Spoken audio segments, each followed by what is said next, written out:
Ibu bapa kasihi sekalian, Waalaikumsalam warahmatullahi wabarakatuh, Ustaz.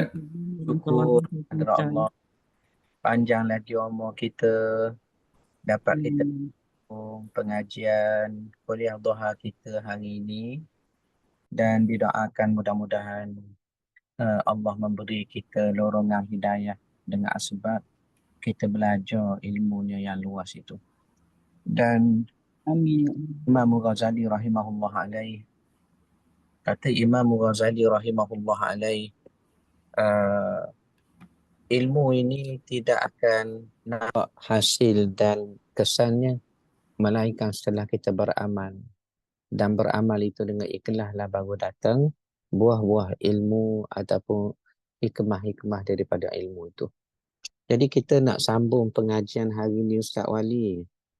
Kita dah sampai dekat mana dah tu, Ustaz Wali tu? Tajuk apa kita tu? Ya, Saqaf kata, insyaAllah hari ini kita mula tajuk puasa baik. Hari ini insyaAllah kita mula tajuk kita puasa ya. Tajuk pun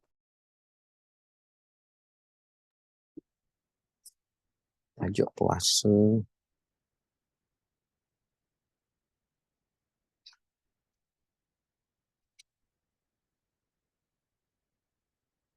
Kalau ibu bapa perasan, susunan buku kita ni, saya letak Isra' Mi'raj dulu kan, warna biru. Kemudian saya letak Hijrah warna kuning bata tu. Kemudian barulah saya letak puasa warna turquoise. Kenapa? Tak lain tak bukan, warna hijau tu tak lain tak bukan. Ialah kerana mengikut susunan ataupun kronologi umur Rasulullah SAW. Ya, baginda mengalami Isra' Mi'raj dulu. Umur 50 tahun mengikut pendapat yang masyhur. Kemudian 53 barulah puasa. Kemudian 53 baru hijrah. 55 selepas hijrah, 2 tahun dah duduk Madinah baru puasa. Jadi rupanya kita susun buku ni pun Ustaz Wali, kita cuba susun dengan cermat tu. Kita cuba susun dengan cermat. Baik, kita nak mukadimahkan tajuk hari ini ialah tajuk puasa. Tajuk puasa. Risalah puasa. Kenapa dinamakan risalah? Sebabnya dia nota-nota kecil. Dia taklah macam satu buku kitab. Dia hanya catatan risalah, helaian-helaian saja. Baik, mari kita tengok ya, beberapa sekalian, risalah puasa kita tu. Masing-masing boleh buka dah tu. Risalah puasa kita tu. Risalah puasa.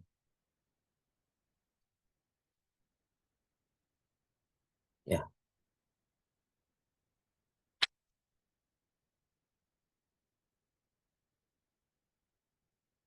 Risalah puasa.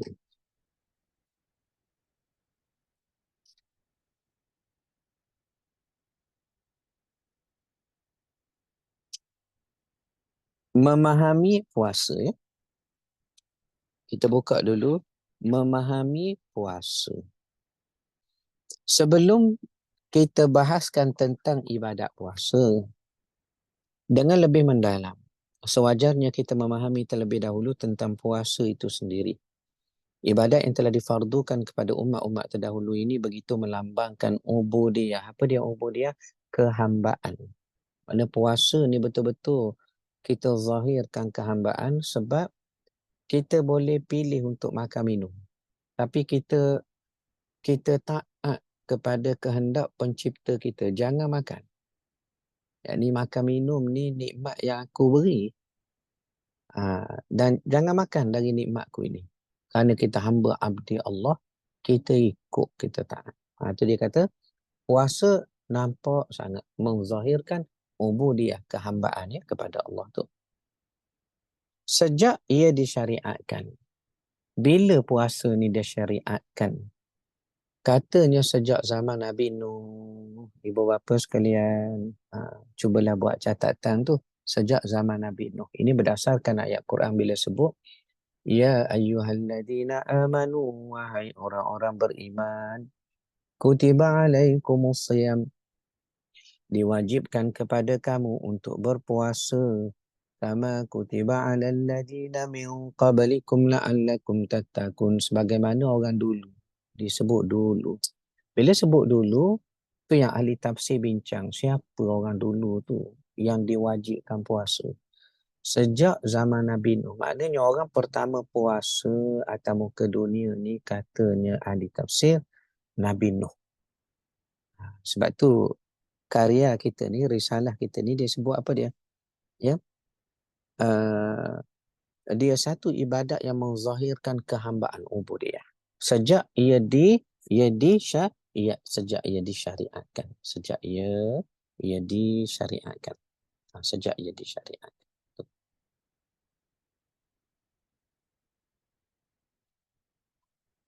Sejak ia disyariatkan.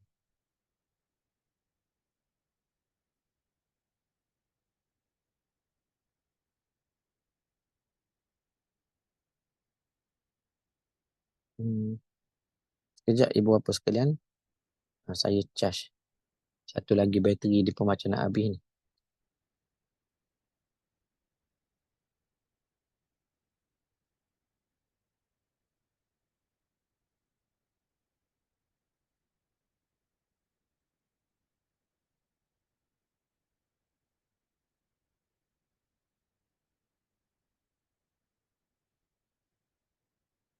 Ya.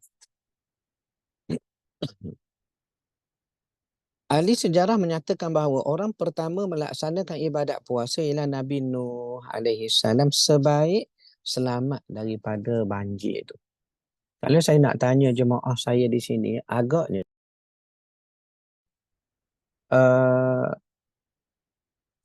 tenggelam seluruh ke dunia? Nak tanya, nak teka-teki jemaah ni. Agaknya banjir Nabi Allah Nuh tu tenggelam semua ke dunia. Agaknya macam mana tu? Silakan. Ya. Macam betul jawapan tu sekali lagi. Banjir zaman Nabi Nuh tenggelam dunia seluruh ke ataupun tak? Tak dengar jelas ya. Saya jawablah tuan-tuan ya. Saya lah jawab. Tuan-tuan beri RM10 seorang pada saya. Zaman Nabi Nuh, banjir itu hanya berlaku di kawasan baginda. Besar memang besar. Tapi hanya berlaku di kawasan baginda ataupun negeri baginda. Tempat-tempat lain tu tak tenggelam. Bukanlah kata sampai seluruh dunia tenggelam, tidak. Banjir itu memang besar, tempatnya saja. Kerana dari segi catatan sejarah, ketika banjir itu berlaku, ni dicatat mengikut kajian sejarah, kronologi dan tarikh tu. Dia kata waktu tu ada tamadun-tamadun, kerajaan-kerajaan berjalan seperti biasa. Maknanya mereka tak terjejah daripada banjir lah. Tak terjejah daripada banjir tu. Jadi Islam percaya bahawa ia hanya berlaku di kawasannya, subhanallah, itu saja Nabi Allah Nuh alaihi salam saja. Ya. Baik. Namun sebahagian mufassirin ahli tafsir telah menolak pandangan ini dengan mengatakan bahawa ibadat ini telah difardukan kepada setiap umat terdahulu. Dan sebagaimana yang diketahui, ya, bahawa umat-umat yang pernah dibangkitkan oleh Allah adalah bermula sebelum zaman Nabi Nuh lagi. Adam, Idris, Nuh. Adam, Idris, Nuh. Maknanya sejak zaman Nabi Adam lagi. Dalam syurga tak ada puasa. Nabi Adam diturunkan ke dunia, ada ibadat puasa berlaku kepada baginda dan anak-anak baginda serta manusia ketika itu, anak cucu Nabi Adam. Tu ada disebut dalam saya tulis nota kecil di bawah tu kan. Bolehlah tengok tafsir Qurtubi ya. Puasa merupakan satu ibadat yang telah difardukan ke atas orang-orang terdahulu dan menjadi kesinambungan kewajipannya satu teladan yang begitu besar dalam sejarah pembangunan kerohanian manusia. Dia memberi kefahaman kepada kita bahawa semestinya ibadat ini dilaksanakan dengan lebih baik, lebih kualiti berbanding mereka yang terdahulu. Sebabnya kalau kita tengok ya, sembahyanglah kita buat contoh. Sembahyang ni orang dulu sembahyang dah. Orang pertama sembahyang adalah Nabi Adam. Mana sejak dalam syurga sudah ada sembahyang? Ada. Cuma caranya berbeza. Puasa kita baca tafsir tadi, Nabi Nuh katanya puasa. Orang pertama, sebaik saja selamat keluar daripada bahtera tu. Walaupun Imam Qurtubi sebut dalam tafsirnya, sebelum Nabi Nuh lagi. Mana Nabi Idris ada kaumnya, Nabi Adam turun pun ada anak cucunya. Mereka lah orang pertama puasa. Okey. Maknanya sebagaimana semayang orang dulu, kita pun semayang, cuma berbeza tata cara. Begitu juga puasa. Orang dulu puasa, kita pun puasa. Bila kita disyariatkan puasa, jangan lupa ya, setelah 2 tahun Nabi hijrah ke Madinah.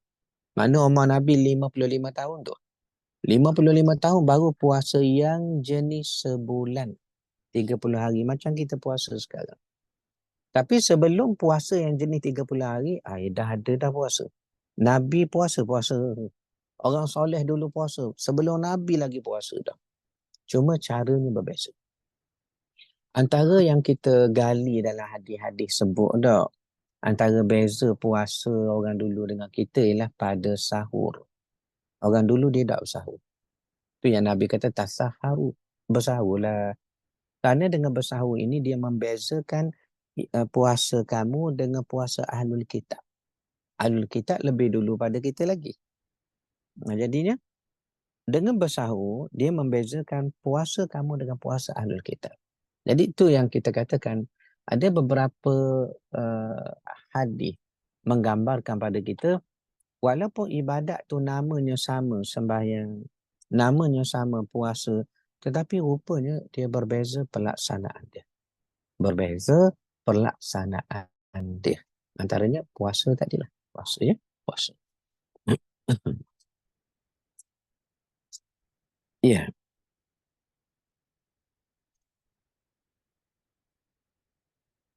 Ia merupakan satu perisai bagi iman dari terperangkap dengan godaan syahwat yang tersembunyi. Betul. Itu yang kita nak baca hadis di depan tu. Sehingga kan Nabi kita SAW gambarkan ya, kepentingan puasa sebagaimana hadis yang diriwayatkan oleh Al-Qamah. Al-Qamah. Man istata'a minkum al-ba'ah. Sesiapa di kalangan kamu mampu. Ya, al-ba'ah, berkahwin. Ustaz Wali, ada tak grup thaqafah kita ni yang tak menikah lagi ni? Adik-adik anak-anak akademi thaqafah tu ada tu yang tak menikah lagi tu. Muda-muda belia lagi tu. Dengarlah hadis Nabi ni. Kami audien lain ni menikah belaka dah ni. Masing-masing jemaah ni. Tu yang thaqafah punya center tu. Ustaz Wali pantau sikit tu. Mana-mana belum berkahwin, suruh menikah. Kerana apa? Nabi sebut ya, hadis ni lah tentang perisai. Kita baca tu. Man istata'a minkum alba'ah falyatazawwaj. Sesiapa yang mampu di kalangan kamu, wahai pemuda, menikahlah. Fa innahu aghaddu lil basar, kerana dia dapat menundukkan pandangan. Ustaz Wali beritahu jemaah kita, beritahu pada anak-anak kita ni, dia tunduk pandangan. Kerana syaitan ni antara pintu kemaksiatan yang dia datangkan dalam batin kita ialah melalui ni, mata ni. Jadi sebab itulah agama suruh jaga ya mata. Orang-orang tua dulu ada sebut apa tu? Pergi rumah Tuhan jaga hati. Masuk masjid surah jaga hati. Jangan lalai. Pergi rumah orang jaga mata. Ulang sekali lagi Ustaz Wali pada jemaah kita ni. Pergi rumah Tuhan jaga hati. Jangan lalai. Zikir ingat ke Tuhan. Tapi pergi rumah orang jaga mata. Jangan tengok langsir dia sama dengan kasut kita.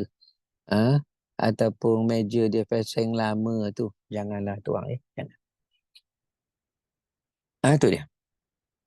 Kerana dia menundukkan pandangan. Wa ahsanu lil farji, menjaga maruah, yakni kemaluan. Wa man lam yastati' fa alaihi bis-shaum. Sesiapa tak mampu, tanggungan banyak, baru je daftar matrikulasi, panjang lagi cerita-cerita ni ustaz. Oh, okey, puasa. Fa alaihi bis-shaum, puasa ya. Fa innahu lahu wija'un, kerana puasa ni adalah perisai bagi kamu, lahu bagi kamu.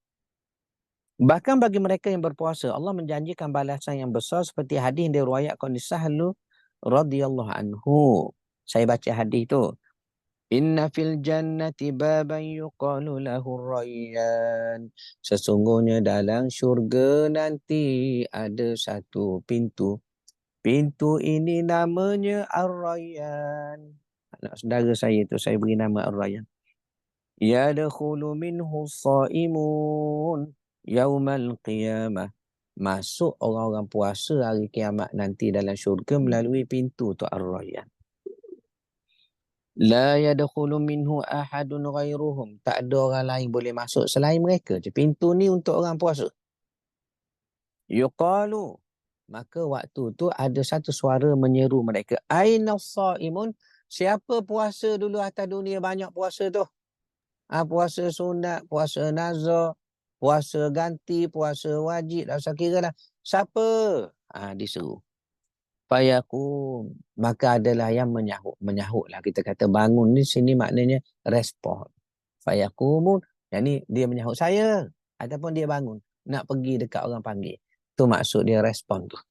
Fayakumuna la yadkhulu minhu ahadun ghairuhum. Maknanya mereka bangun masuk pintu tu. Orang lain tak boleh masuk. Fa'idha dakhalu ughliqa Allah falam yadkhulu minhu ahadun. Bila habis dah orang-orang puasa masuk pintu Ar-Rayyan, pintu tu dikunci. Tak ada lah orang ujung-ujung nak pergi hintai-hintai. Kunci. Ya Allah. Dan tidak dapatlah orang lain masuk. Hadis kita ini, riwayat siapa tu? Sahihul Bukhari. Hadis Sahih Bukhari. Hadis Sahih Bukhari. Ya. Inilah janjinya yang maha benar bagi mereka yang benar-benar menghayati ibadat puasa. Penulis berdoa agar kita diwarisi dengan kemuliaan Ar-Rayyan dan mendapat keampunan darinya. Amin ya Rabbal Alamin. Baru kita masuk bab pertama, puasa. Wali, saya tutup sekejap. Video tutup sekejap aja. Saya ada di depan ni. Saya nak teguk air sikit tuan ya. Kalau saya nak ambil semangat ni. Tuan-tuan pun begitulah juga. Bismillah.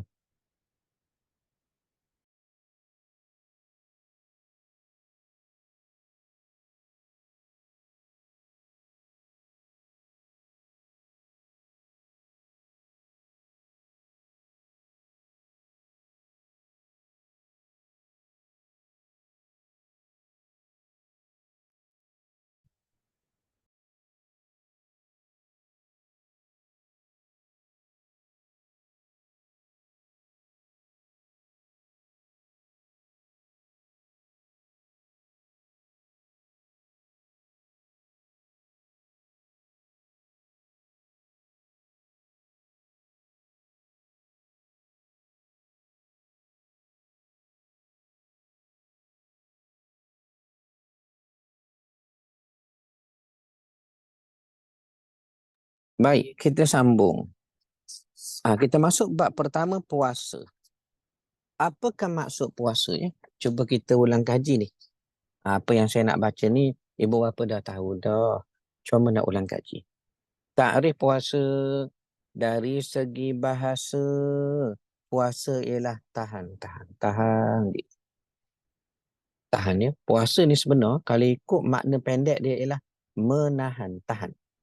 Pendek dia Ustaz Wali, tahan. Bila nak hurai panjang, itulah definisi dari segi istilah. Lepas tu kita belajar, saya selalu sebut, ingatkan dulu dah. Setiap definisi ni, dalam agama ni, apa subjek kita belajar, fiqh, tafsir, hadis, tak usah kira lah. Kalau bab definisi, ulama nak susun makna, ulama akan bahagi dua jenis makna. Makna pendek, makna panjang. Makna pendek tu dari segi bahasa lah yang kita belajar. Makna panjang dari segi istilah. Sebab tu kalau nak belajar pendek puasa ni, apa maksud puasa? Tahan. Pendek Ustaz Wali. Tahan. Tapi saya baca tu. Dari segi bahasa puasa ialah tahan diri. So, yang dia urai panjang tu tak apalah. Daripada melakukan sesuatu seperti makan, minum dan bercakap. Ini berdasarkan nas Al-Quran Al-Karim ketika mengesahkan keadaan Maryam, bonda Nabi Isa, ya. Yang mana Bani Israel mari tuduh, tanya, awak ni tak berkahwin dengannya. Ya awak pregnant nak boleh anak ni macam mana? Jadi, Allah menggambarkan Maryam tak respon, tak jawab. Jadi tak jawab tu, tak bercakap tu digunakan kalimah saum dalam Quran. Jadi sebab tu diberi makna secara mudahnya puasa ialah tahan diri. Tahan dari bercakap, lagi tahan dari makan minum, lagi tahan macam-macam lah. Tu yang kita sebut ringkas tadi kan. Puasa ialah tahan. Ingat tu. Mari kita baca ayat Quran. Firman Allah, فَإِمَّا تَرَيِنَّ مِنَ الْبَشَرِ أَحَدًا فَقُولِي إِنِّي نَذَرْتُ لِلرَّحْمَنِ صَوْمًا فَلَنْ أُكَلِّمَ الْيَوْمَ إِنْسِيًّا. Kemudian jika engkau melihat seorang manusia, maka katakanlah, sesungguhnya aku bernazar diam membisu diam. Anak bercakap. Itu dikatakan saim. Sebab tu dia guna kalimah. Cuba tengok tu Quran kita tu. Sauma tu. Saya tunjuk dah tu. Sauma. Tuan tengok di skrin tak nampak ya. Tengok di buku tu. Sauma. Yang ni puasa. Manakala dari segi syarak pula. Ni istilah lah tu. Dari segi yang panjang-panjang pula maknanya. Tahan diri. Satu. Dari perkara batal puasa. Dua. Dari terbit fajar hingga terbenam matahari. Tiga. Bersama dengan niat. Ya? Jadi kalau sebut puasa mesti tiga komponen. Ulang semula jemaah.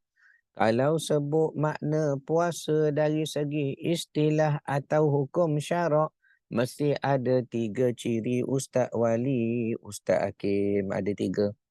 Pertama, tahan diri. Tahan. Tahan. Ya, daripada perkara batal puasa lah. Tahan diri daripada perkara batal puasa. Berapa lama nak tahan?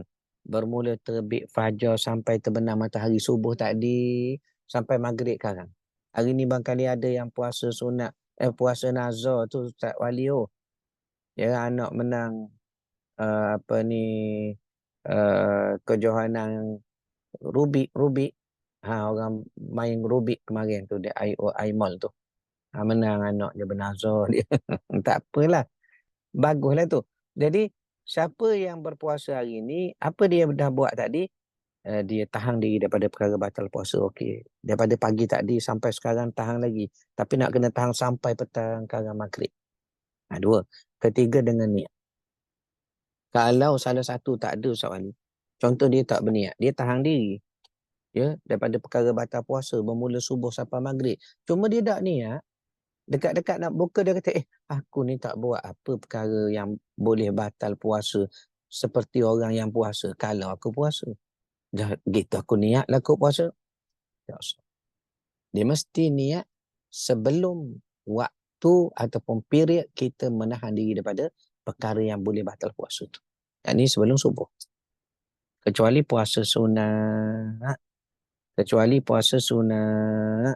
Puasa sunat boleh kita niatkan sehingga sebelum masuk waktu zuhur. Sampai gitu ada sebahagian ulama sebut gitulah. Jadi secara faham mudahnya puasa mesti ada tiga komponen. Baru dipanggilkan puasa dan diterima Allah untuk dibalas dengan pahala. Apa dia pertama? Awak tahan diri daripada perkara batal puasa. Okey.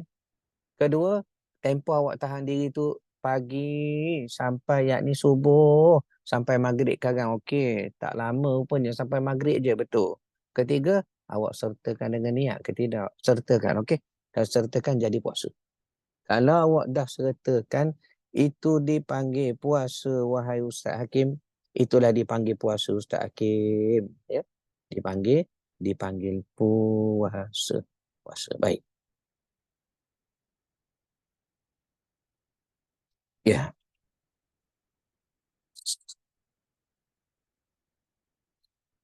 Secara kesimpulan, walhal saya dah terang tadi ya, tak apalah kita baca. Secara kesimpulan, dapat kita faham apa dia? Puasa ni, dia mesti ada 3 tu. Tu. Yang kita dah buat kesimpulan tadi tu ada ditulis rupanya. Seorang yang berpuasa mestilah tahan diri dari perkara-perkara batal puasa. Ada berapa perkara batal puasa Ustaz Hakim tu? Ada 7 atau 8. Kenapa 7 atau 8? Dia mengikut cara pembahagian yang dibahagikan oleh ulama fiqh. Kalau kita boleh bilang, boleh tak? Boleh bilang sekarang, depan sana ada. Tapi nak suruh bilang sekarang. Tengok muka surat 7. Dahlah muka surat 7. 7 perkara batal puasa. Mudah ingat tu. Saya bacakan ya muka surat 7 tu. Cuba tengok tu. Kita baca sepintas lalu aja tu.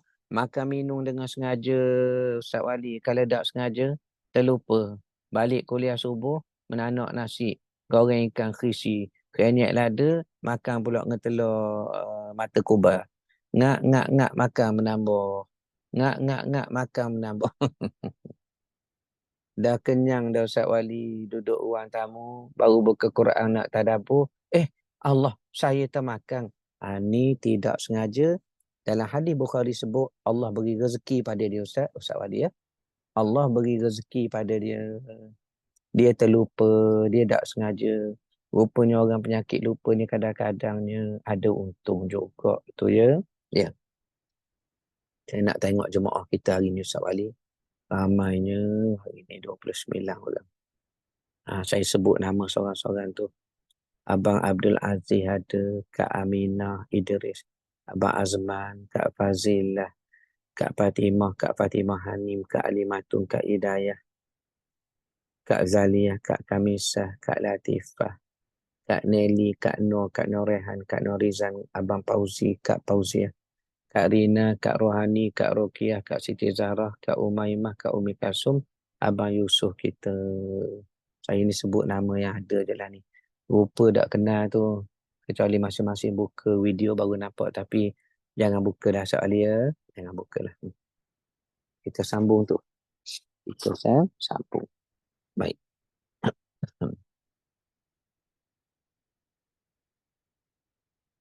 Tengok. Subhanallah. Baik.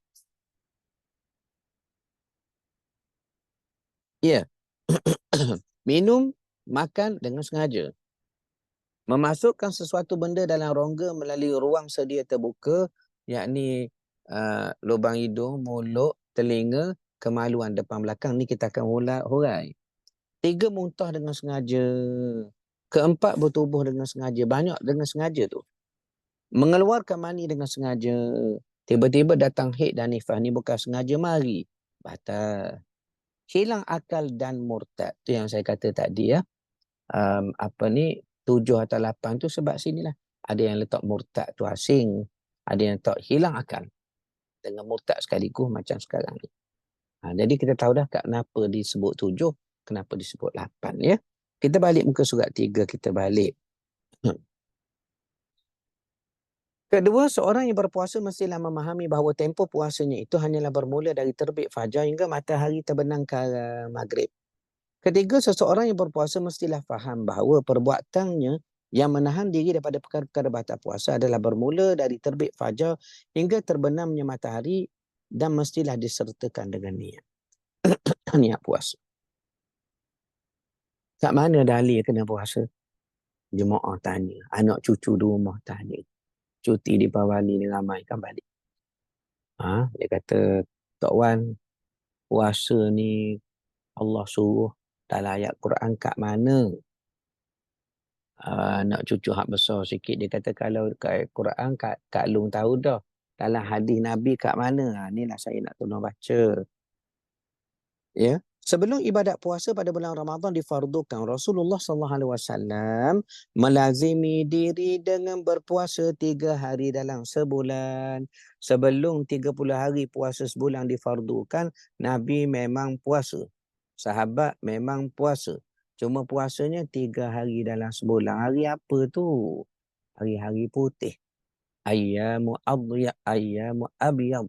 Hari-hari putih. 13, 14, 15 hari bulan Islam. Kecuali 13 Zulhijjah. Jemaah sekalian, cuba ulang ramai-ramai biarlah tak buka suara pun. Di rumah masing-masing ikut saya kata ni. Kecuali 13 apa? Zulhijjah. Betul Ustaz Wali ya. Kita pantau Ustaz Wali. Jemaah kita ni.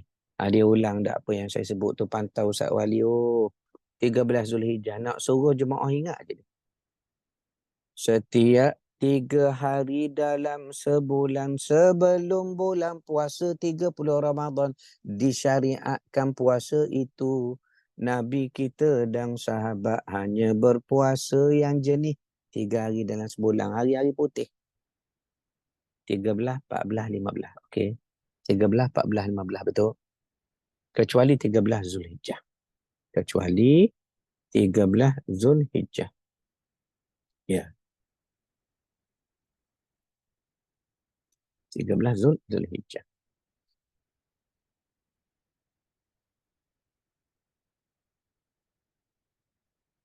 Baik.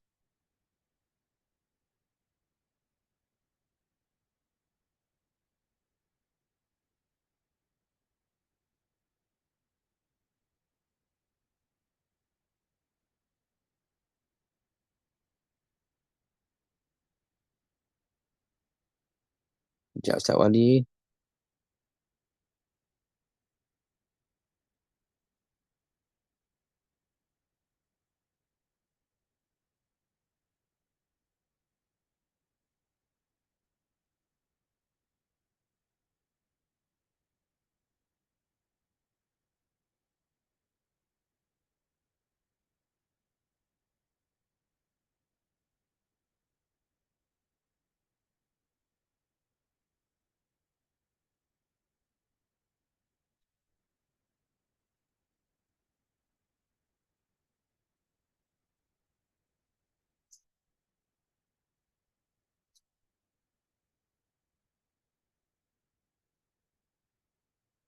Ya. Jadi Nabi puasa, subhanallah. Nabi puasa 3 hari dan juga hari Ashura. Ada hadis riwayat Muslim seingat saya, bila Nabi SAW sampai Madinah, ya, Nabi sampai Madinah bila hari Jumaat 12 Rabiul Awal. Jangan lupa tu. 12 Rabiul Awal hari lahir Nabi betul. Lagi hari Nabi wafat betul juga. Lagi hari Nabi masuk Madinah. Cuma tahun itu hari Jumaat. Beberapa lama Nabi duduk Madinah, tiba bulan Muharram, Ahlul Kitab puasa 10 Muharram. Ashura. Nabi tanya sahabat, mereka puasa apa? Maka jawab sahabat, mereka puasa hari Ashura Rasulullah. Nabi kata kita terlebih patut berpuasa. Dari segi kita dengan nasabnya, Nabi-Nabi terdahulu dekat. Dari segi pemeliharaan akidah dan juga nas wahyu itu, kita sama dengan Nabi dulu, terjaga. Maka sejak itu, kita puasa Ashura seakan-akan wajib pula puasa tu. Wajib pula. Jadi, setelah turunnya kefarduan 30 hari puasa sebulan tu lah Ustaz Wali, selepas tu, baru kita dah tak puasa lagi Ashura. Sebaliknya diberi pilihan sebagai ibadat sunat. Nafilah, iaitulah tambahan sunat. Tapi sebelum itu kita puasa berapa hari? 3 hari dalam sebulan, hari-hari putih. 13, 14, 15. Kecuali hari tasyrik. Kemudian kita berpuasa juga hari Ashura. Itu yang disebut. Namun setelah perintah untuk berpuasa pada bulan Ramadan difardukan, Rasulullah SAW telah mengizinkan para sahabat untuk membuat pilihan sama ada meneruskan puasa atau berbuka pada hari Ashura. Ya? Sama ada kita sedar ataupun tidak. Ibadat puasa pada bulan Ramadan ini sebenarnya difardukan pada bulan Sya'ban tahun kedua Hijrah. Kenapa dia sebut difardukan dalam bulan Sya'ban ya? Ke silap silap cetok buku ni. Kan fardunya dalam bulan Ramadan. Kena faham dulu maksud fardu. Fardu ni diturunkan kewajipan dia. Mana nas Al-Quran turun bulan Sya'ban lagi. Wahai orang beriman, diwajibkan pada kamu puasa. Ni bulan Sya'ban ni. Bila terima ayat ni, sahabat dengan Nabi pun kata, okeylah puasa dah. Cuma bila nak mula? Baru turun ayat berikutnya yang menentukan bulan nak mula ialah Syahrul Ramadan alladhi unzila fihi al-Quran. Hudan linnas wa bayyinatin minal huda wal furqan. Faman syahida minkum syahra falyasum. Siapa nampak anak bulan, puasa. Siapa di sini? Faman ni. Sesiapa ni tak arti setiap orang. Dia bukan kulli. Bukan li kulli setiap orang tak. Tapi memadai ada satu badan otoriti ke. Orang yang kita percayai. Ya, nampak anak bulan dia istihar nampak dah. Maka wajib kita puasa. Itu dia puasa.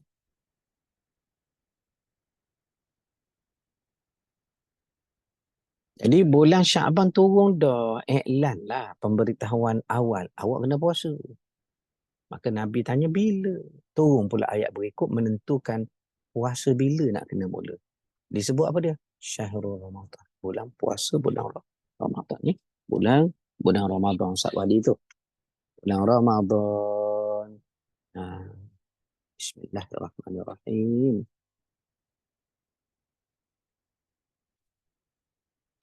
Alhamdulillah. Itulah bulan Ramadan. Bulan Ramadan ni.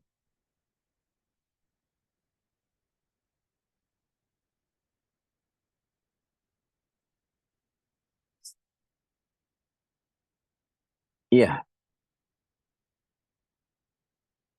Kita baca ayatnya. Biarlah kita nak ulang baca ayat Quran ni pahala Ustaz Wali, Ustaz Hakim. Masing-masing dah tahu ayat tu tapi nak baca. Ya ayyuhalladzina amanu, wahai orang-orang beriman. Kutiba alaikumusiyam, diwajibkan pada kamu berpuasa. Okey. Kenapa Tuhan guna kalimah kutiba? Jemaah, kenapa Allah guna kalimah kutiba ni? Kita panggil tadabbur, kita mengaji tafsir. Kaf, ta, ba. Kutiba dengan majhul pula, ditulis. Kutila, dibunuh. Siapa bunuh? Kena bincang panjang situ.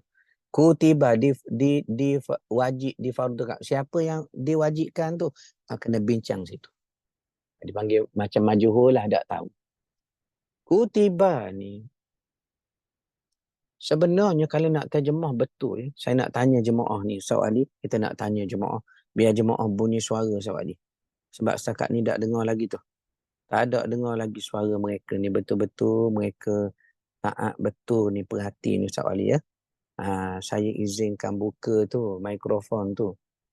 Sebab saya nak tanya, apa maksud kutiba? Ustaz Wali pantau jemaah kita Ustaz Wali. Mana-mana yang tak buka mikrofon tu, beri hadiah coklat pada mereka Ustaz Wali. Silakan, kenapa, apa maksud kutiba? Kutiba. Apa maksud dia? Ada tak jemaah nak jawab tu Ustaz Wali? Kutiba. Mungkin mereka tarik. Saya tengok kat chat belum ada. Ada tak nak tolong jawab kutiba? Kutiba. Ada tak tu? Kutiba Ustaz Wali. Nak dengar suara jemaah yang kita sayang ni Ustaz Wali.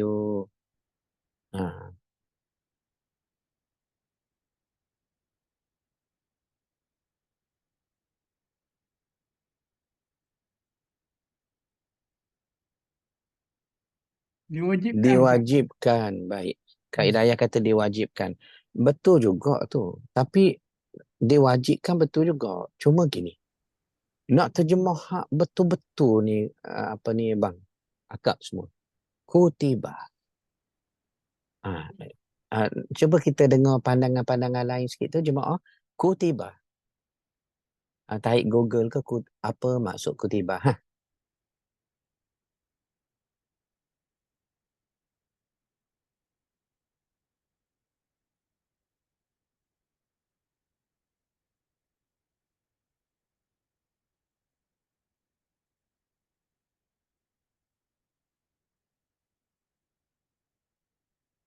Kutiba.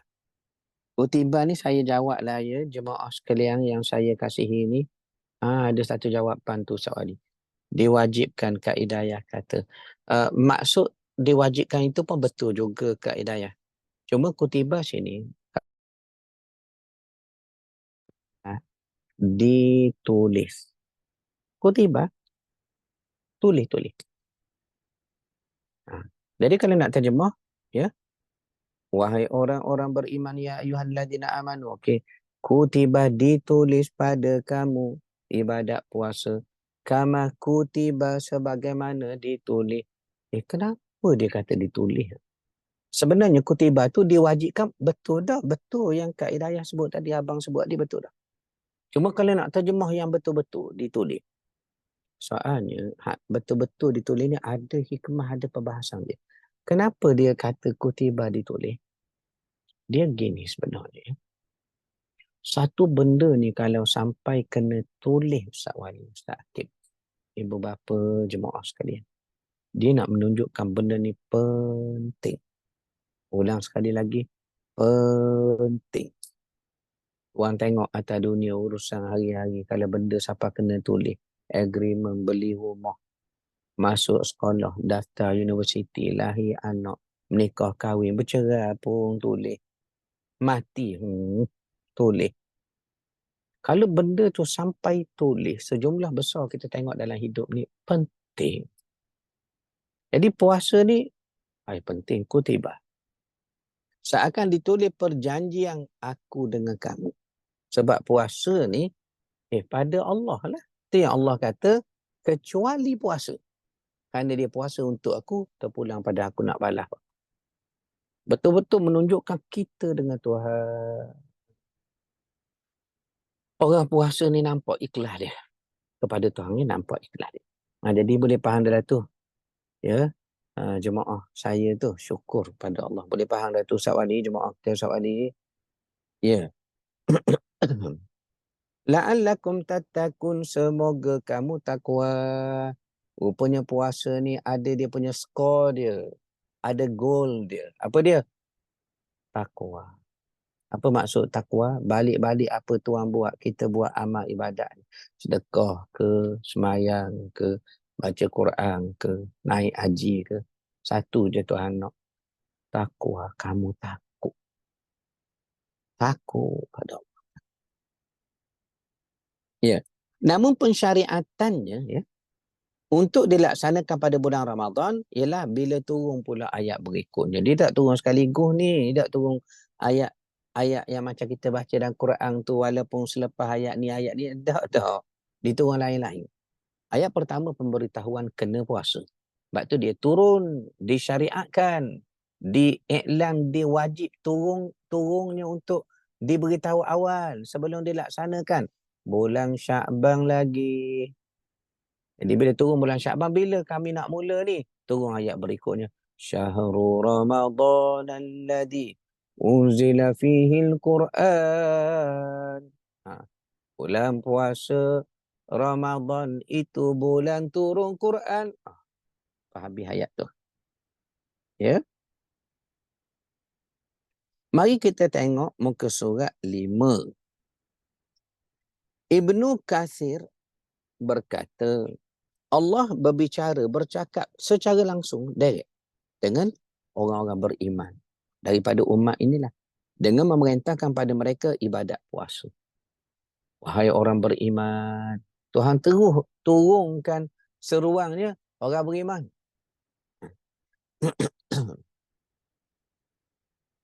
Apabila Allah menegaskan bahawa ibadat puasa ini juga adalah ibadat yang diperintahkan kepada umat terdahulu, ia memberi faham kepada kita bahawa umat ini hendaklah melaksanakan ibadat puasa yang difardukan dengan lebih baik berbanding umat-umat dulu. Ya, dan natijah yang diharapkan dari ibadat ini ialah terhasilnya takwa sebagai bekalan terbaik menuju kepada Allah Subhanahu wa taala. Menuju kepada Allah Subhanahu wa taala. Manakala ayat 185 pula selain menyatakan secara jelas bahawa ibadat tersebut wajib dilaksanakan pada bulan Ramadan, pada bulan ini juga Allah telah memuliakannya dengan menurunkan sebaik-baik wahyu. Itulah Al-Quran. Dan puasa turun 30 hari, ibadat pada Allah, Allah balas. Melainkan puasa aku nak balas. Turun Quran bulan ni juga sebaik-baik wahyu. Jadi bulan puasa ni tuan, kalau orang tak buat benda ni bulan puasa, sangat aneh. Saya ulang ya. Kalau bulan puasa orang tak buat satu benda ni, aneh. Apa dia? Baca Quran. Bulan lain aneh juga, tapi tidak seaneh bulan puasa. Bulan lain tuan baca Quran. Dah bulan turun Quran, tuan dah baca. Itu saya kata aneh. Sebab tu dia gandingkan puasa dengan Quran. Syahrul Ramadan alladhi unzila fihi al-Quran. Syahrul Ramadan. Bulan puasa Ramadan. Bulan turun Quran. Tengok dia gabung. Jadi, siapa tak baca Quran bulan puasa, sangat aneh. Ya, sangat aneh. Ya. Sekarang kita masuk rukun puasa. Rukun. Rukun ni mahu tak mahu kena ada. Kalau tak ada, tidak dipanggil puasa. Rukun puasa ada berapa tu? Rukun puasa ada 2. Niat. Ya, niat. Dan kedua, tahan diri daripada perkara batal puasa. Itu rukun dia. Niat ialah satu lintasan hati dan tidak memadai hanya dengan lisan. Bahkan tidak diisyaratkan niat tersebut untuk dilafazkannya. Maknanya dia kata, niat ni, ibu bapa sekalian, terlalu mudahnya sehingga tak perlu dibahas panjang. Sebab terlintas dalam hati. Jadi tempat kita je kadang nampak macam susah sikit tak? Nak masuk satu-satu dalam takbir. Allah saja aku semayang subuh qadha kerana Allah. Nak masuk satu-satu. Padahal niat ni lintasan, bukan kata bacaan. Cuma kalau kita baca, kita lafazkan, dia panggil sunat. Boleh pahala sunat. Kita nak pahala sunat tu. Usalli saja aku semayang.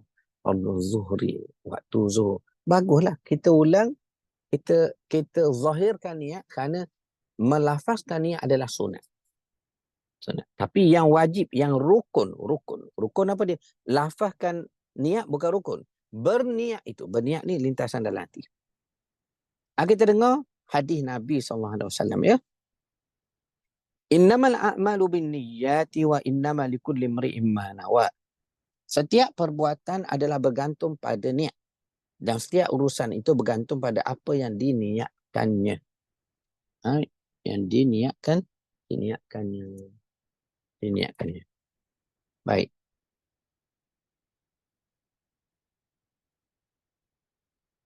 Kemudian dia sebut sikit tu, masa untuk berniat puasa. Bila? Kecuali masa untuk berniat puasa tu ada waktu. Waktu. Sekejap ya.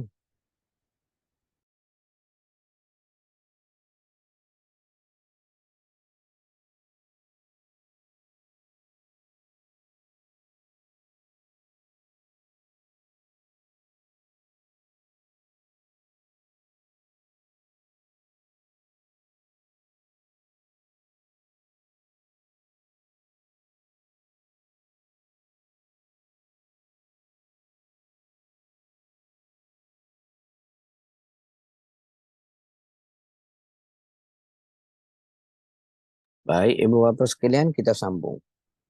Ya. Niat ialah lintasan hati dan tidak memadai hanya dengan lisan. Bahkan tidak disyaratkan niat tersebut untuk dilafazkan. Sekalipun seseorang itu tidak mempunyai keuzuran untuk melafazkan niat. Walaupun dia boleh lafaz. Dia bukan orang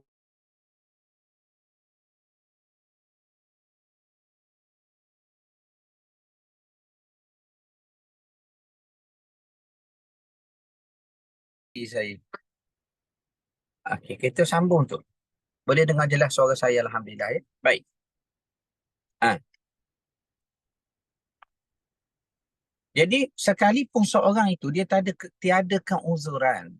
Dia bukanlah kata tak boleh nak lafaz niat. Kalau dia nak lafaz boleh. Tapi dia sengaja tak nak lafaz. Tidaklah menjadi terganggu ibadat dia tadi. Kerana niat sunat melafazkannya. Sunat melafazkannya. Tetapi berniat, yakni lintasan dalam hati, itu adalah rukun. Adalah rukun. Ya, adalah rukun. Baik. Jadi hadisnya tentang innamal a'malu binniyat. Setiap perbuatan itu dikira sahih, dibalas Allah pahala, sama ada pahala atau dosa berkait dengan niat. Niat. Dia niat nak buat jahat. Tuhan tak suruh tulis lagi. Dia buat jahat, tulis dosa. Jadi, perbuatan jahat itu diasaskan niat. Ya. Itu istilah mahkamah ada juga tu. Bunuh tanpa niat. Macam-macam tu ni terjadi bunuh, dia tak ada berniat.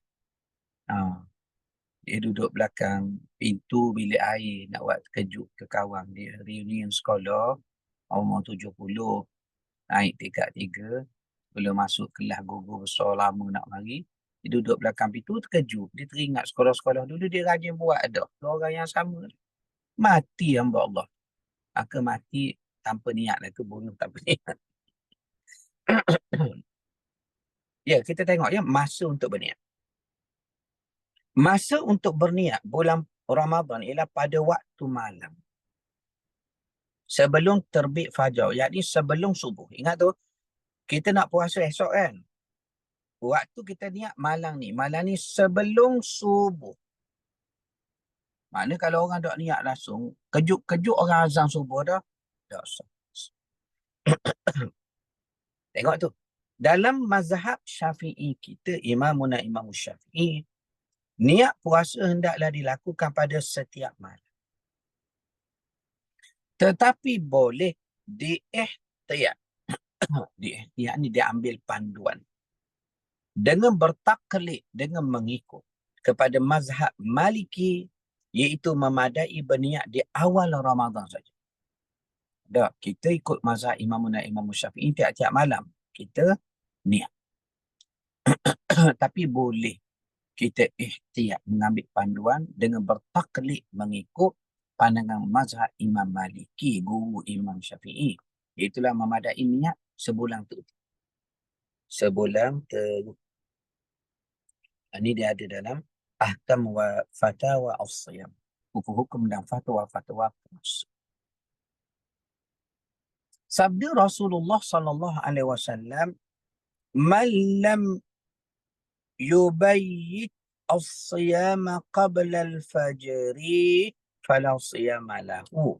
Sesiapa yang tidak berniat puasa sebelum terbit fajar, masuk subuh, ada niat, maka puasanya tidak sah. Tapi kena faham sini, bukan lafaz, niat. Kalau tuan terlintas dia, Allah aku tak terbangun sahur, 5 minit lagi nak subuh. Awak takut kerana terlupa sahur tu sebab memang niat dah nak puasa, niatlah tu. Tuan beli cendol siap-siap dah kerana nak buat sahur sekarang, kerana nak puasa lah. Tuan cabut dah kopiah, cabut jam nak pergi ambil semayang sebab niat nak semayang lah tu. Niat ni lintasan. Lintasan, ya. Niat ni lintasan.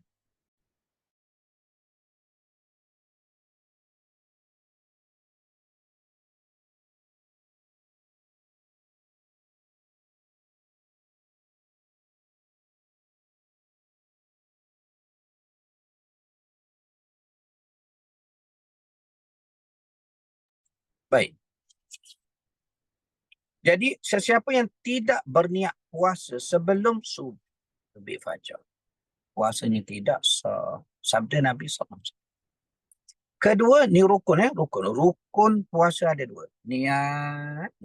Dan inilah kedua, tahan diri daripada perkara batal puasa. Kita dah sebut 7 perkara tadi, 7 atau 8. Khilaf pembahagian pada nombor 7 iaitulah gila atau murtad. Sebab gila ni tak semesti murtad. Murtad ni tak semesti gila. Jadi gila dengan murtad tu kadang dibahagikan asing, tapi dalam kitab kita ni mengikut panduan kitab-kitab lama, kita letak sekaligus juga. Sekaligus juga. Baik. Sekaligus juga. Mari kita tengok ya. Sekaligus juga.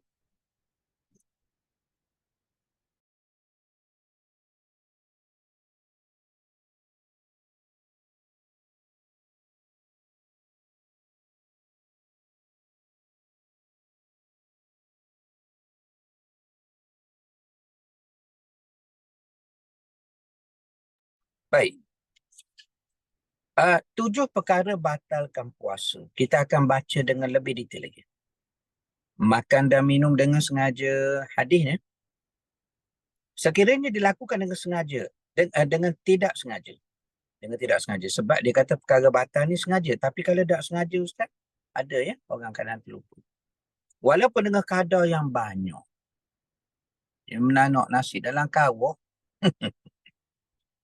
tidak batal puasa.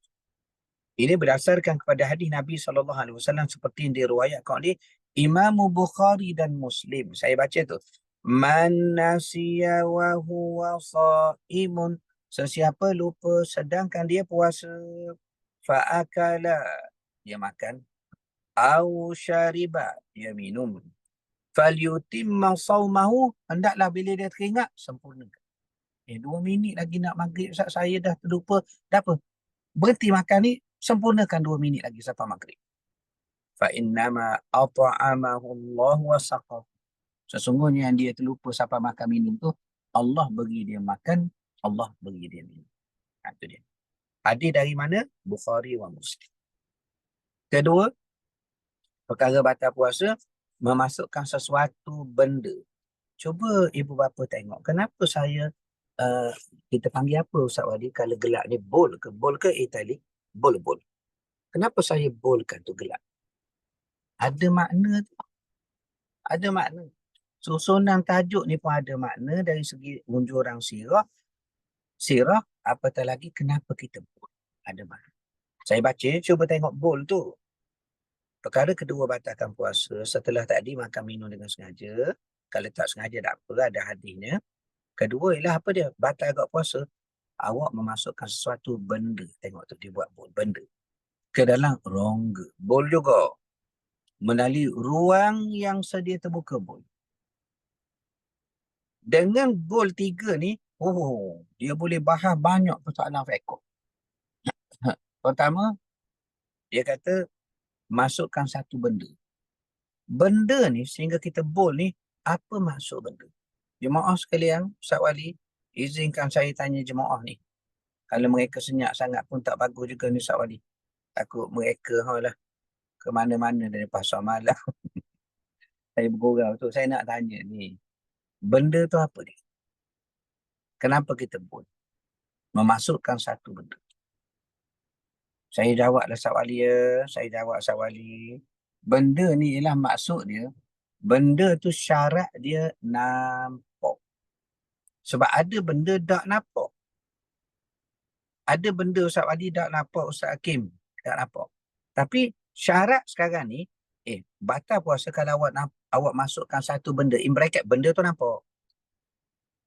Benda, apakah benda yang tak nampak? Kalau masuk, tak batal. Tak termasuk dalam perkara ni. Antara benda yang tak nampak ialah udara. Udara ada ke tak? Adalah yang kita menapah ni. Ada. Nampak ke tak? Tak nampak. Dah kalau tak nampak, dia panggil benda tak? Tak masuk dalam kategori perkara yang membatalkan puasa. Yang nampak ni Ustaz Wali macam masukkan dalam mulut dengan sengaja. Nasi kerabu. Kan nampak nasi kerabu tu. Lagi telur puyuh. Lagi nangka madu. Selera dia tinggi betul kalau tiba bulan puasa. Nak beritahunya, awak memasukkan sesuatu benda tu syarat dia nampak ke dalam rongga. Makna kalau awak masukkan satu benda, ya, bukan melalui rongga, tidak batal. Itu saya kata tengok. Dengan kita bol ni, banyak hukum fiqh boleh selesai. Maknanya sekarang ni kita sedang susun bentuk kaedah. Alhamdulillah dengan kehendak Allah, saya bolkan tu untuk beri tuan faham je. Masukkan satu benda in bracket, nampak. Ke dalam rongga. Rongga kita bol juga. Kenapa? Rongga ni kalau awak masuk dengan sengaja baru batal. Sebab ada juga benda yang orang masukkan bukan pada rongga. Contoh injection, BCG, vaksin, lagi masukkan macam-macam. Syarat yang jadi batal, awak masuk satu benda yang nampak dalam rongga. Kalau bukan rongga, tak semesti batal. Kita bahaslah kejap lagi. Kita bahas kejap lagi. Rongga apa dia? Mulut, hidung, telinga, hubul dan dum. Tapi mulut ni Ustaz Wali, yang orang berkomor tu nak semayang bulan puasa, batal lah ke Ustaz dia masuk dalam mulut. Contoh saya buat ya, ni. Kita duduk pejabat tak tahu nak buat apa, gigit pen kilometriko, rinok tu gigit. Ni saya buat contoh ni. Jarang penceramah nak tunjuk sampai gini. Batal ke tak? Kan masuk mulut ni. Sebab mulut ni pintu rongga, tapi kat mana bermula rongga? Rongga ni ialah tempat yang kalau melepasinya berubah rasa. Berubah rasa. Contoh, bulan puasa tuan korek hidung. Korek hidung dia batal tak? Makruh. Dia tak batal sebab dia permulaan rongga. Tapi kalau tuan jolok dalam, kalau batal korek hidung ni, tuan istinsyak ambil air semayang tu. Batal ke? Sebab air masuk. Batal lah patutnya. Menunjukkan tak batal kerana istinsyak hanya sekadar sini. Tuan korek hanya sekadar sini. Kita dah kata tadi bila berubah rasa, tuan sedut dalam sikit, Allah pedih. Berubah rasa lah tu. Itu batal. Kalau sengaja, korek telinga Ustaz Ali, korek tepi-tepi gatal, tak batal. Tuan masuk sikit dalam, hanyut. Allah. Siapa ke Tanjung Putak, Mia, Kuala Jeneris, Kuala Berang, Kampung Bulu, Tanjung Baru contohnya ya. Kampung-kampung saya tu lah. Batal sebab dah berubah rasa. Syarat dia dengan sengaja.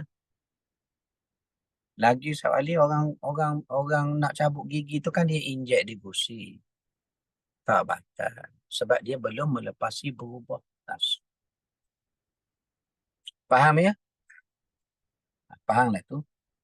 Benda yang kita dah puasa sama dah kata hati tahu. Ni ulang kaji saja. Ambil berkat tu kuliah ni. Yang sedia terbuka. Maknanya rongga yang sedia terbuka.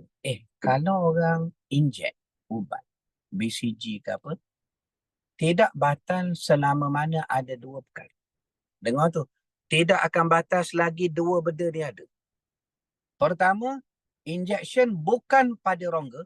Baru boleh, perut orang kecil manis apa, insulin boleh, kepala lutut kerana nak masukkan cecair, okey. Tidak batal sebab bukan rongga. Kedua, ingredients of injection. Kandungan injection tu mesti bukan bahan menggantikan makan minum. Kalau bahan ganti makan minum yang sifat dia kalau dia pun bukan kuih, tapi cocok jadi kenyang, itu orang panggil ganti makan minum. Kalau bahan ganti makan minum pun batal puasa, kalau makan minum, kita tak tahu ni. Akan datang teknologi makanan dalam negara. Mungkinlah Fama, Mardi apa terpulang lah dia buat persedikan. Nak guna dah buah durian ni, pasal kulit, pasal apa-apa. Nak terutama di Bangi kita ni. Dan macam mana? Kerajaan memperkenalkan cecair, durian Musang King dalam botol besar tu, tuan boleh beli. RM200 besar tu. Dia pun ambil picah gari, tarik, suntik. Pertama dia suntik dekat bahu, bukan rongga. So tak batal. Cuma syarat kedua tak menepati. Apa dia? Tak memenuhi syarat kedua. Untuk puasa tu tak batal. Kenapa? Perkara kedua awak tak cukup syarat. awak guna bahan menggantikan makan minum. Bukan lagi ganti makan minum, memang makan minum dah tu. Duri yang dalam bentuk teknologi canggih cecair. Tapi kalau cocok BCG, cocok vaksin pada bahu, kandungan pula yang injection itu bukan menggantikan makan minum, tak batal lah Ustaz Wali jemaah sekalian. Situ je kaedah dia, pegang gitu je. Imam Nawawi sebut dalam Al-Majmu'. Al-Majmu' ni kitab fiqh Imam Nawawi kita ya. Panjang tu, banyak jilid, 20 jilid lebih. Di rumah saya tu sukanya, saya suka beli buku walaupun malas baca. Beli. Ruang tamu saya tu adalah library. Jadi kalau saya demam pun, saya baring di bawah sama. Tengok buku segar badan Ustaz Wali. Saya ni memang gila kan buku. Jadi keliling ruang tamu adalah buku-buku library. Library saya suka. Al-Majmu' Imam Nawawi ada. Tafsir-tafsir tu adalah kitab-kitab fiqh. Jadi Al-Majmu' Imam Nawawi ada sebut. Imam Nawawi kata gini, sekalipun seorang itu ditusuk dengan besi, tusuk dengan besi itu meaning injection lah. Ya, pada kaki, contoh pada betis, dia sebut betis, Imam Nawawi sebut betis. Diinjek pada betis, let's say kita kata ni betis. Dicocok pada betis dengan besi, makna bila betis bukan rongga, okey, cocok besi. Mengalir kesan ubat itu sampai ke otak. Otak pun jadi pening, tak batal. Sebab pertama bukan rongga, kedua isinya, ingredientnya bukan bahan menggantikan makan minum. So kita boleh buat satu panduan mudah, orang titik obat mata. Titik obat mata Ustaz Ali ataupun air muar lah. Batal tak? Jemaah sekalian, batal. Tak batal. Pertama dititik pada mata. Mata rongga ke? Dah. Kedua ingredient tu, kandungan air muar, kandungan ubat mata tu, makanan ke? Dah. Ustaz, masalah dia terasa ditekor. Tu yang jemaah nak tanya kan? Terasa ditekor. Tak batal. Kecuali tuan titik air teh tarik. Terasa tekak batal Ustaz Wali. Sebab walaupun bukan rongga, kandungan makan minum tu Ustaz Wali. Jemaah sekalian. Dia nak minum teh tarik ikut rongga takut batal. Dititik kat mata. Teh tarik panas. Ha, faham dah lah ya? Faham. Mudah je belajar ni. Yang payah beramal tuan-tuan. Beramal payah tuan. Kenapa payah? Dia berhajat kepada hidayah kepada Allah Subhanahu. Ya Allah. Ya. Dia berhajat kepada hidayah petunjuk daripada Allah Subhanahu wa Ta'ala. Baik. Mari kita tengok. Ibu apa sekalian. Definisi benda. Rupanya tulis dah di bawah Sawali. Saya pun tak terbaca. Benda bermaksud sesuatu yang dapat dilihat. Definisi rongga. Rongga bermaksud satu ruang selepas halkum hingga usus dan tali perut. Jadi kalau depan ni bukan halkum Sawali, batu berkoma boleh cocok nak cabut gigi, suntik pada injek pada gusi, tak batal. Ketiga, definisi ruang sedia terbuka yang bermaksud mulut, telinga, kemaluan dan dubur bagi lelaki dan perempuan. Okey, sedikit ulasan. Sekiranya ia memasukkan sesuatu bukan pada rongga melalui ruang yang sedia terbuka seperti suntikan pada tubuh, penggunaan eye drop pada mata dan lain-lainnya, maka perbuatannya itu tidak membatalkan puasa. Dalam hal ini, Lajnah Fatwa Universiti Al-Azharus Syarif yang bersidang pada tahun 1948 telah memutuskan mana-mana suntikan pada bahagian bukan rongga adalah tidak membatalkan puasa. Bahkan Imam Nawawi, Allah syukur ya Allah ya, Tuhan bagi kita ingat sikit sebanyak tu. Imam Nawawi menyatakan perkara yang sama sebagaimana yang dinyatakan dalam Al-Majmu'. Dalam Al-Majmu' ya, tuan-tuan ya, Al-Majmu'. Ketiga perkara batal puasa Ustaz Wali, muntah dengan sengaja, dia pergi jolok, muntah. Batal. Hadis jelas sebut batal. Man zara'ahu qai'un, Apa dia? Qai'un mutah. Qai'un. Man zara'ahu qai'un wa huwa sha'imun falaysa 'alaihi qada'un wa in taqa'a falyaqdi. Sesiapa yang tidak dapat menahan muntahnya semasa berpuasa, tidak wajib baginya untuk mengqada puasanya. Dan jika ia sengajakan, yang kita kata muntah dengan sengaja, tengok itu dia tu dengan sengaja. Tak sengaja ni nama lagi tak sengaja. Tak tahan muntah sangat tak sengaja, tak batal. Yang jolok tangan dengan sengaja batal. Dan hendaklah ia qada puasa. Keempat, perkara batal puasa, bersetubuh dengan sengaja. Kenapa tu? Ada juga yang tak sengaja, ada terlupa macam makan minum tadi. Dikiaskan siapa bersetubuh tanpa sengaja, terlupa, dikiaskan Allah beri rezeki pada dia macam Allah beri makan minum tadi. Dikiaskan. Dengar saya baca ya. Ada ayat Quran tu, balik sekarang tengok ayat 187.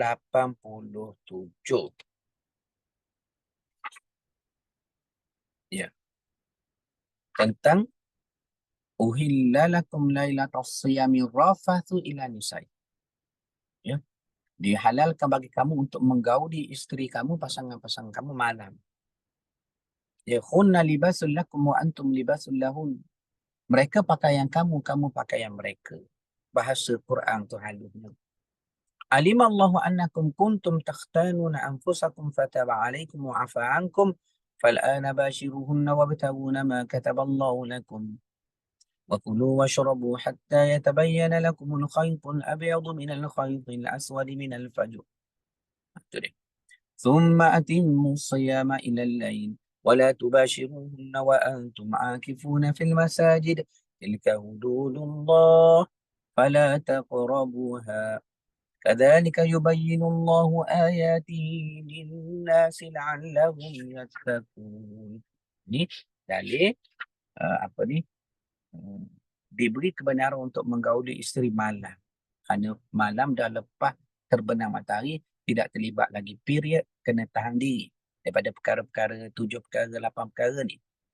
Cuma kalau ada yang tak sengaja, dikiaskan awak makan tak sengaja pun samalah. Mari kita tengok nombor 5, mengeluarkan mani dengan sengaja. Keenam, datangnya haid dan nifas. Ada hadis sebut, Alaysa idha hadat lam tusalli wa lam tasum fadhalika nuqsanud diniha.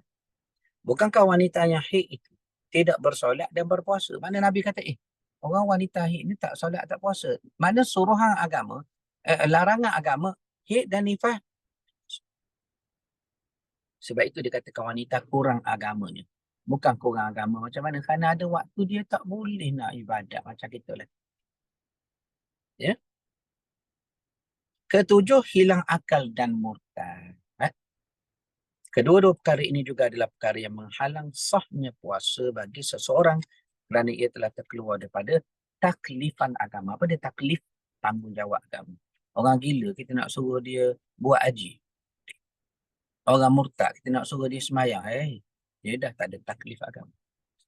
Tidak ada taklif agama. Kita masuk syarat wajib puasa. Syarat wajib puasa, ingat, ada 3. Pertama, Islam. Kedua, mukallaf. Ketiga, mampu. Ya, mampu. Mukallaf ni boleh memikul tanggungjawab. Orang nak pikul tanggungjawab ni pula kena cukup syarat tu. Tak boleh beri-beri pikul begitu saja. Pertama, dia ada akal. Nak pikul tanggungjawab, bawa kereta, bawa budak-budak atau budak-budak sekolah, ambil sekolah. Dia sendiri tak ada apa ni, dia gila. Nak bawa kereta ke mana? Jadi pertama kena akalnya, berakal. Kedua, balik-balik. Sampai umur. Sampai umur baru wajib puasa. Kalau tak sampai umur, jangan paksa anak cucu di rumah. Ajar boleh, paksa jangan tuan. Dia pukul 10 pagi ketua, dah badan nak buka. Kita tunggu kejap kakak. Ya, 10 jam lagi. 10 jam lagi. Mati budak tu. Ada keratan akhbar, dipaksa anak puasa mati. Ialah kehendak Allah. Cuma agama larang paksa kalau belum balik. Sebab balik ni syarat bagi taklif. Mukallaf. Tu pentinglah Ustaz Wali belajar faham ni. Belajar faham fiqh ni. Fiqh ni maksud al-fiqh ni, al-fiqh ni faham. Ya? Dengar saya baca lagi tu. Ya. Islam. Kalau orang bukan Islam tak wajib puasa. Jangan tanya jiran kita, mana yang awak puasa dah hari ni, orang lain puasa pula tu. Dia tak wajib. Kedua, mukallaf. Dia balik, dia berakal. Anak kita tu dah mula dah balik dah. Sehat tu berbadan akal. Suruh puasa betul. Syarat untuk menjadi mukallaf mestilah mempunyai dua sifat. Itulah akil berakal, balik sampai akil mempunyai fikiran yang waras. Manakala balik, satu hak umur yang mewajibkan seseorang itu menjalankan kewajipan agama sebagaimana yang diperintahkan oleh Allah. Dalam arti kata lain, seseorang yang mencapai umur balik akan bermimpi keluar maninya bagi lelaki, manakala bagi wanita pula akan didatangi. Ketiga, dia mampu. Maknanya gini, syarat wajib puasa orang Islam. Kedua, dia mukallaf, yakni akil balik dah. Ketiga, dia mampu. Walaupun dia Islam, walaupun dia akil balik, dia tak mampu. Tak wajib puasa. Zakat, kalau mampu, keluarkan zakat. Tak mampu, boleh terima zakat. Islam mudah. Awak mampu bayar zakat. Tak mampu, awak terima zakat. Kan mudah. Puasa, semayang, semua ibadat, kalau awak mampu. Sebab tu haji pun disebut man istata'a ilaihi sabila. Kalau mampu. Semayang pun kalau berdiri, rukun 13. Niat, takbiratul ihram.